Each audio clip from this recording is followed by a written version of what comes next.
We're used to seeing advertisements on billboards, in magazines, in product placements on TV, all over the internet, and in commercials. Cut and style Barbie girl. Barbie cut and style princess doll with extensions you can wear. But how about on the sides of school buses, plastered across banks of lockers, all over the school cafeteria, in the student agenda, and even in the most sacred of places?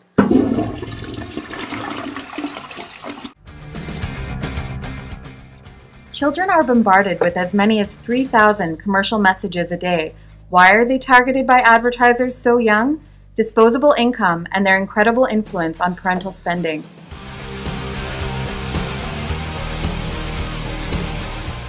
Not to mention that advertisers want to inspire a lifetime of brand loyalty.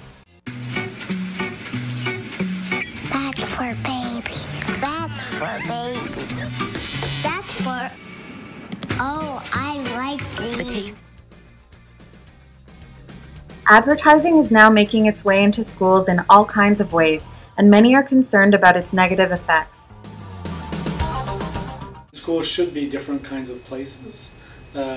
We should protect the integrity of the educational space, and I think schools have specific missions, and they have to think about those missions when it comes to ads. Consumer culture proposes a vision of happiness, a certain understanding of happiness, which is if you buy, if you own, if you accumulate, you'll be happy.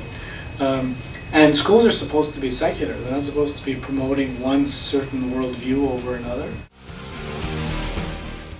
Children are, like, health and well-being is severely affected by commercial culture. Hiya, Bobby. Hi, Ken. You want to go for a ride? Sure, Ken. Jump in. I'm a Barbie girl in the Barbie world. Life in plastic, it's fantastic. You can brush my hair, undress me everywhere. Imagination, life is your creation.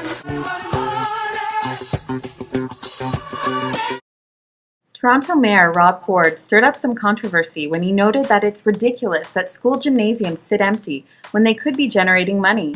His suggestion that companies pay to advertise on gym floors and walls inside schools was met with resistance by parents and school board trustees. But many argue that advertising in schools is the best answer to an underfunding problem. We speak with a member of the Student Services Department at a local Montreal area CEGEP who elaborates on this issue when discussing the school agenda. Why is there advertising in the agenda every year? Well, practically speaking, we need to generate a certain amount of revenue in order to realize the project of providing agendas free of charge to our students. And the reality of that situation is that we simply would not be able to generate a good quality product without getting some advertising for our agenda. Again, what we do try to do, however, is to concentrate the advertising into certain areas of the agenda, so it's not present on every page, but yes, it is present on section dividers, and at the back of the book there's a concentration there of business card size adverts and some bigger adverts as well.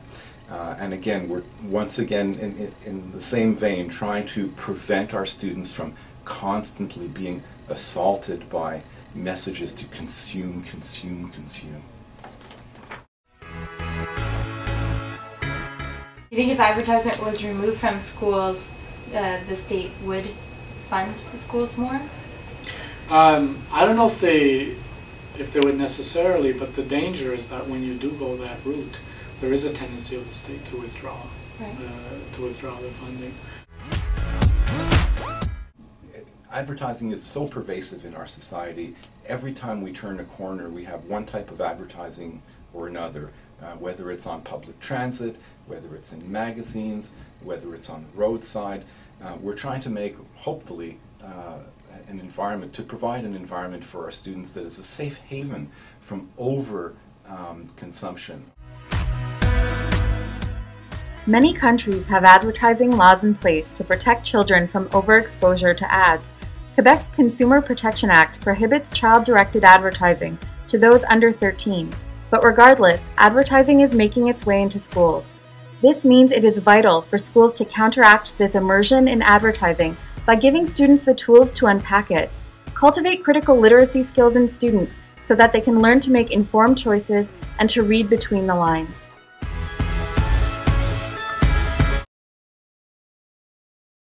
Grrr, arg.